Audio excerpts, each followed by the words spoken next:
ரொம்ப பதட்டமான ஒரு சூழ்நிலை. எல்லாருமே பதட்டமா தான் இருக்காங்க அப்படிங்கிறது மட்டும் தெளிவா புரியுது. உலக நாடுகள் இந்தியா என்ன சொல்ல போறாங்க அப்படிங்கிறத உன்னிப்பா கவனிச்சிட்டு இருக்காங்க. உலக நாடுகளுடைய உளவு அமைப்புக்கு இந்தியாவின் மீது மிகப்பெரிய ஒரு ஷாக். இந்தியா இப்படி செஞ்சிருப்பாங்களா அப்படிங்கிறது தான் கேள்வி. ஆனா பாகிஸ்தான்ல மட்டுமே ஒரு சோக கீதம் அப்படிங்கிறது ஒலித்து கொண்டே இருக்கிறது. அவங்க மட்டுமே ரொம்ப சேடா இருக்காங்க.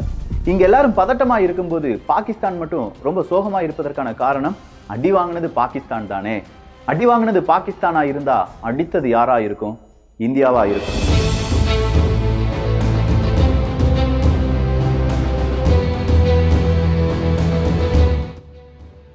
செப்டம்பர் மாதம் 29ஆம் தேதி 2016வது வருடம் நம்முடைய director general of military operation lieutenant general Ranbir Singh அவர்கள் பிரஸ் மீட்ல உட்கார்ந்துருக்கார். சும்மா சிங்கம் மாதிரி உட்கார்ந்துருக்கார். அப்படி உட்கார்ந்துட்டு இருக்கிற மனுஷன் ஒரு விஷயத்த சொல்றார், சர்ஜிக்கல் ஸ்ட்ரைக் நாங்க செஞ்சிட்டோம்.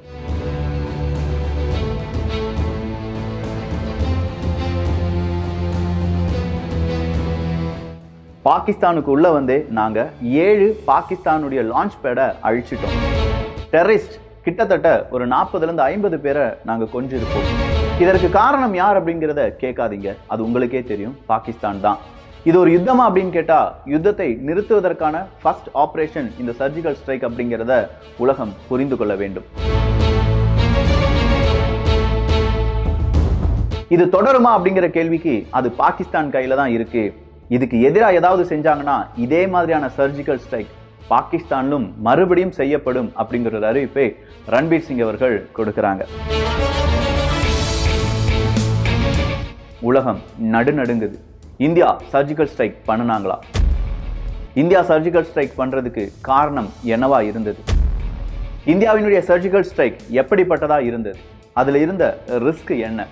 6 வருடங்களுக்கு பிறகும் இந்த சர்ஜிக்கல் ஸ்ட்ரைக் அப்படிங்கிறதுக்கான மிக முக்கியமான காரணம் அப்படிங்கிறதும், வெறும் 4.5 மணி நேரத்துல நம்மளால இவ்வளவு பெரிய சர்ஜிக்கல் ஸ்ட்ரைக்கை பண்ண முடியுமா? அதுக்கு பின்னாடி இருந்த உண்மையான காரணம் என்ன அப்படிங்கிறதையும் தான் இந்த ஒரு பதிவுல பார்க்க போறோம். ஒவ்வொரு இந்தியனுக்கும் இந்த பதிவு சமர்ப்பணம். அன்பு தமிழஞ்சங்களுக்கு தமிழ் பொக்கிஷத்தின் வணக்கங்கள்.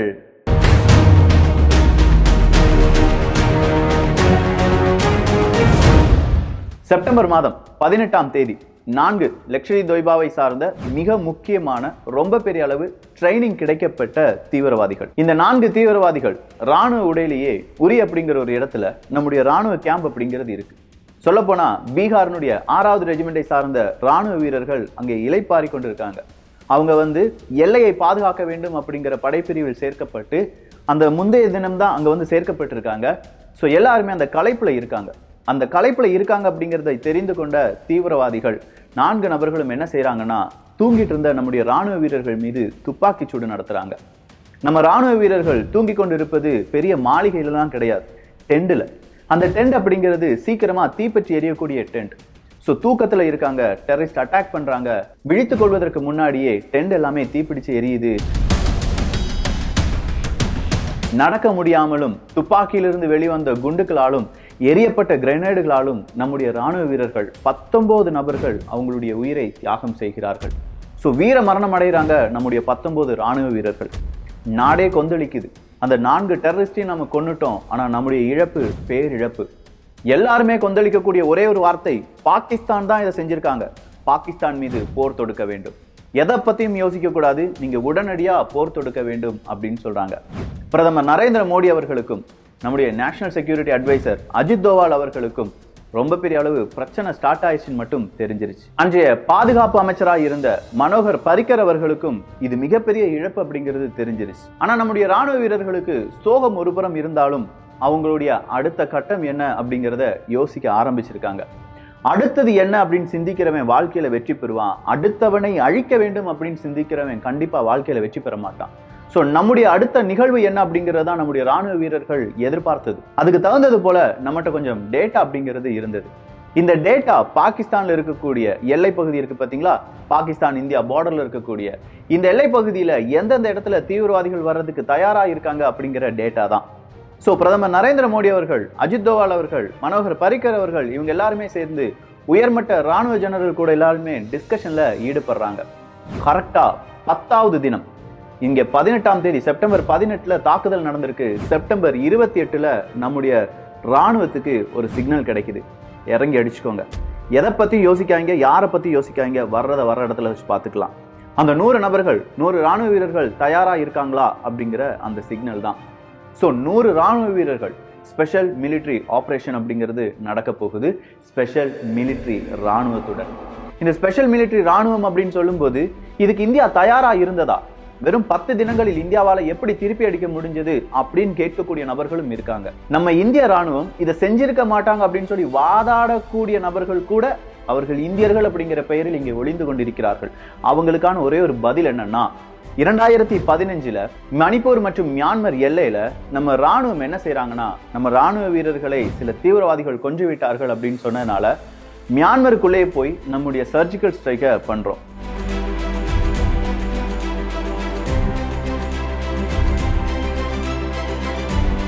இது நடப்பது 2015 ஜூன் மாதம் தான். இந்த சர்ஜிக்கல் ஸ்ட்ரைக் அப்படிங்கிறது மியான்மர்ல நடந்ததுனாலயோ என்னவோ பெருமளவு நாடுகள் இதை பெருசா பார்க்கவே இல்லை. ஆனா இந்தியாவுக்கு ஒரு விஷயம் புரிஞ்சிருச்சு, 2015 மியான்மர்லயே நம்மளால சர்ஜிக்கல் ஸ்ட்ரைக் பண்ண முடியுதுன்னா அப்பவே நம்முடைய ராணுவத்துக்கு ஒரு எச்சரிக்கை அப்படிங்கிறது கொடுக்கப்படுது, நீங்க எல்லாருமே தயாரா இருங்க. இதே மாதிரியான ஒரு தருணம் பாகிஸ்தானுக்கும் வரும், பாகிஸ்தானுக்குள்ளேயே நம்ம இறங்கி அடிக்க வேண்டியிருக்கும் அப்படிங்கிறது தான்.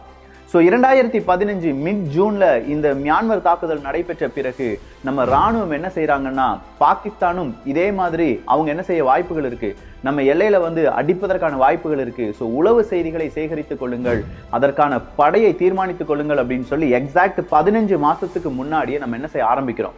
எந்தெந்த இடத்துல தீவிரவாதிகள் இருக்காங்க, அந்த தீவிரவாதிகளுடைய கேம்ப் எங்க இருக்கு, அவங்க எங்க இருந்து லான்ச் பண்றாங்க, இல்லாட்டி தீவிரவாதிகளை அனுப்பிவிடக்கூடிய மிக முக்கியமான இடங்கள் என்ன அப்படிங்கிறத நோட் பண்றாங்க.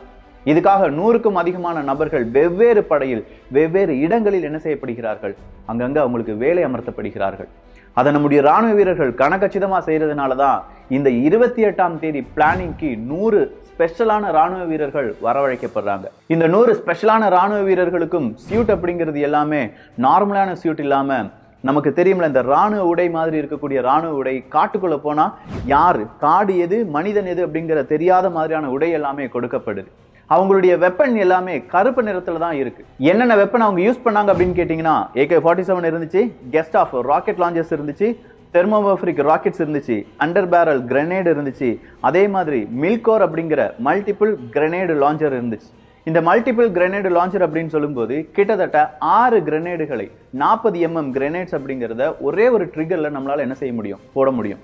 ஸோ இந்த மாதிரி பலவிதமான கிரெனேட்ஸ், ஆயுதங்கள், நவீன ஆயுதங்கள், இது எல்லாத்துக்குமே கருப்பு நிறம் அப்படிங்கிறது பூசப்பட்டு இருந்தது. 100 ராணுவ வீரர்கள் இருக்காங்கன்னு சொன்ன பாருங்க, அந்த 100 ராணுவ வீரர்களுடைய உடலிலிருந்து வரக்கூடிய அந்த ஸ்மெல்லு கூட சரியா இருக்கக்கூடாதுன்னு சொல்லி அதுக்கு பதிலாக கொஞ்சம் தேவையில்லாத ஸ்மெல் எல்லாமே நம்முடைய ராணுவ வீரர்களுடைய உடலில் பூசப்பட்டது. அங்கங்க ராணுவ வீரர்களுக்கு பலவிதமான மோடிஃபிகேஷன்.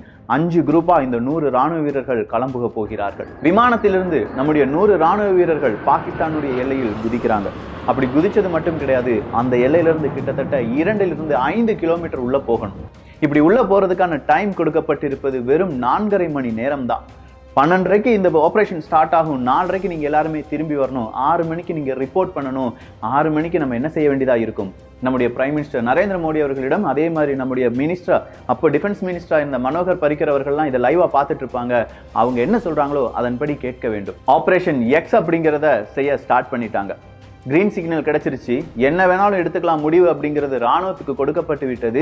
லைவா எங்களுக்கு அங்கிருந்து டேட்டா வரணும் அப்படின்னு சொன்னதுனால இங்க என்னெல்லாம் நடந்துட்டு இருக்கோ 5 குரூப்புக்கும் சேர்த்து இந்த ராணுவ வீரர்கள் என்ன செய்யறாங்களோ அதை ரெக்கார்ட் பண்றதுக்காக ஸ்பெஷலைஸ்டான ஒரு கேமரா அப்படிங்கிறது கொடுக்கப்படுகிறது. இதை அப்படியே ஃபாலோ பண்றதுக்கு ஒரு ட்ரோன் அப்படிங்கிறதும் கொடுக்கப்படுது. ராணுவ வீரர்கள் போறாங்க. 1-2 இடங்கள் கிடையாது, 7 லான்ச் பேட்ல நம்முடைய தாக்குதல் அப்படிங்கிறது இருக்கு. நம்முடைய தாக்குதல் வெறும் 1 நிமிஷத்திலிருந்து 3 நிமிஷங்கள் மட்டும்தான் ஒவ்வொரு இடத்துலையும். அந்த 3 நிமிஷத்துக்குள்ளேயே அந்த லான்ச் பேடை நம்ம என்ன செஞ்சிடறோம், சர்வ நாசம் பண்ணிடுறோம். நம்மகிட்ட இருந்த வெப்பன்ஸ் எல்லாமே நல்லா நீங்க கவனிச்சீங்கன்னா யாரையும் கொல்றதுக்கான வெப்பனே கிடையாது. அந்த ஸ்ட்ரக்சர் இருக்கும் பாருங்க, ஒரு பில்டிங் இருந்தா அந்த பில்டிங், அப்படி இல்லைன்னா அது ஒரு லான்ச் பேட், ஒரு குகையா இருந்தா அதை அடிமட்டமாக்க வேண்டிய சில வெப்பன்ஸை மட்டும்தான் நம்ம கூடுதலா கவனம் செலுத்தி இருந்தோம். ஸோ நம்முடைய எய்ம் என்னன்னா, நேருக்கு நேராக நின்று துப்பாக்கி சொல்றது கிடையாது. அடி எங்க இடத்துக்குள்ள நீ எங்களுடைய ராணுவ வீரர்களை கொஞ்சி விட்டாய், நீ உனக்கு இடமே இருக்கக்கூடாதுன்னு சொல்லி அந்த லான்ச் பேட் அழிக்கிறது மட்டும்தான் நம்முடைய வேலையாக இருந்தது. கரெக்டா சொன்ன மாதிரி 12:30 மணிக்கு நம்முடைய ராணுவ வீரர்கள் ஹெலிகாப்டர்ல இருந்து இறங்கி அந்த இடத்துக்கு போய் தாக்குதலை நடத்தி 6:15 மணிக்கெல்லாம் எங்க வந்துட்டாங்க. 4:30 மணிக்கு ஆபரேஷன் முடிஞ்சிருச்சு, 6:15 ரிப்போர்ட் பண்றோம். லைவ் ஃபீடு, இமேஜஸ், வீடியோஸ் எல்லாமே நம்ம கையில் இருக்கு. இப்போ தான் மினிஸ்ட்ரி ஆஃப் டிஃபென்ஸ் வழியாக குறிப்பா director general of military operation Ranbir Singh அவர்கள் இந்த ரிப்போர்ட்டை வெளியில விடுறாங்க. இந்த ரிப்போர்ட் வெளியான உடனே எத்தனை தீவிரவாதிகள் கொல்லப்பட்டிருப்பார்கள் அப்படின்னு சொல்லி ஒரு உத்தேச கணக்கு சொல்லப்படுதுன்னா 20-50 தீவிரவாதிகள் கொல்லப்பட்டிருப்பார்கள் அப்படின்னு சொல்றாங்க.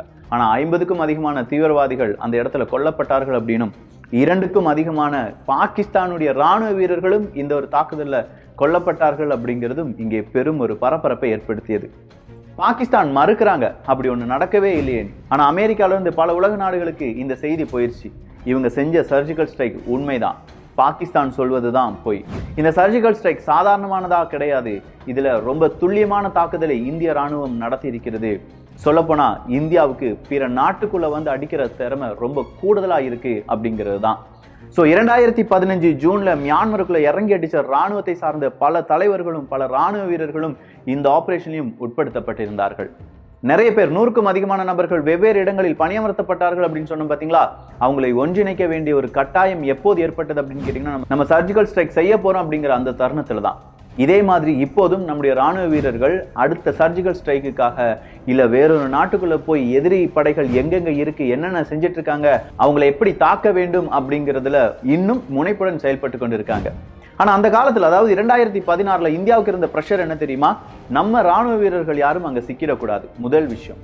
இரண்டாவது விஷயம் என்னன்னா, இது லீக் ஆயிடக்கூடாது, இந்த பிளானே லீக் ஆயிடக்கூடாது அப்படிங்கிறது தான்.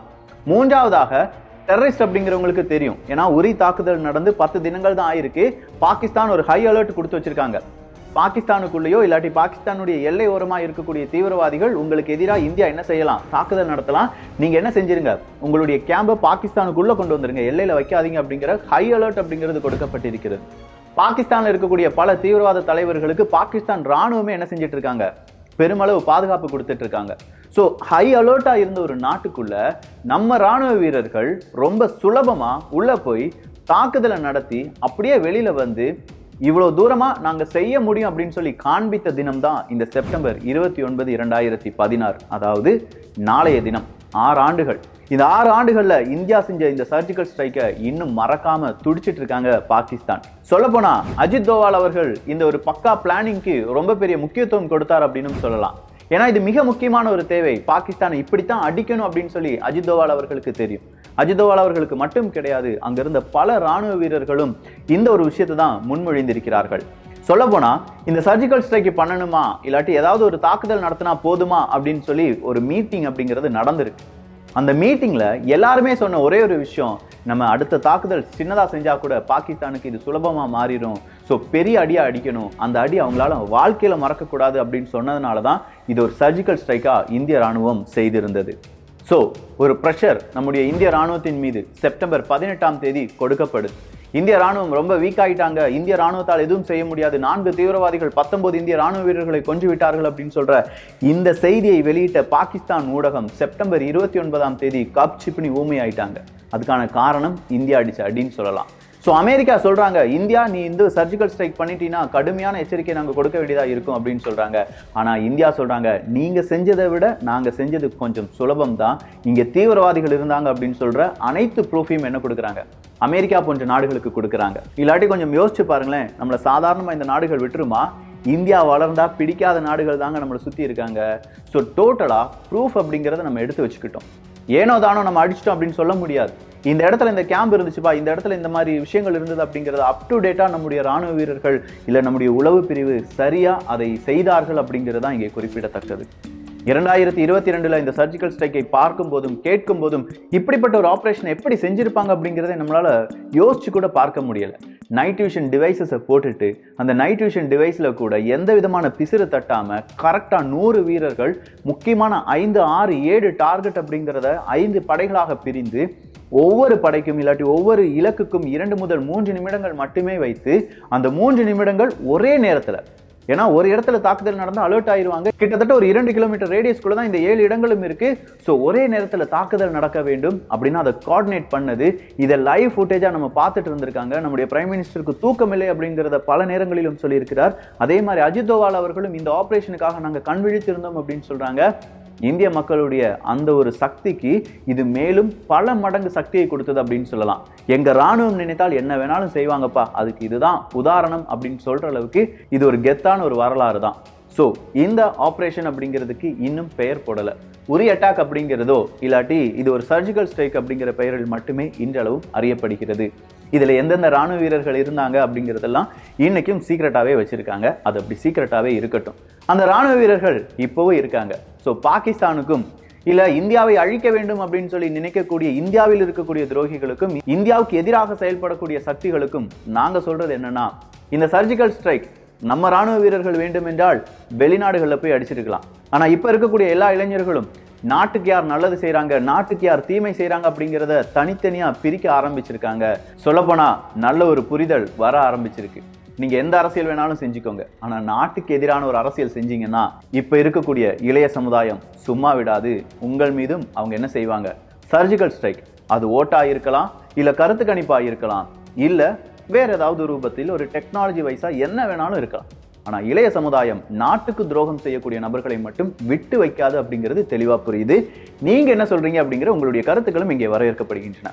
எல்லோரும் தமிழ் பொக்கிஷத்தில் இணைந்திருங்கள். நல்லதை பகிர்ந்து நல்ல சமுதாயத்தை உருவாக்குவோம். நன்றி, வணக்கம், ஜெய்ஹிந்த்.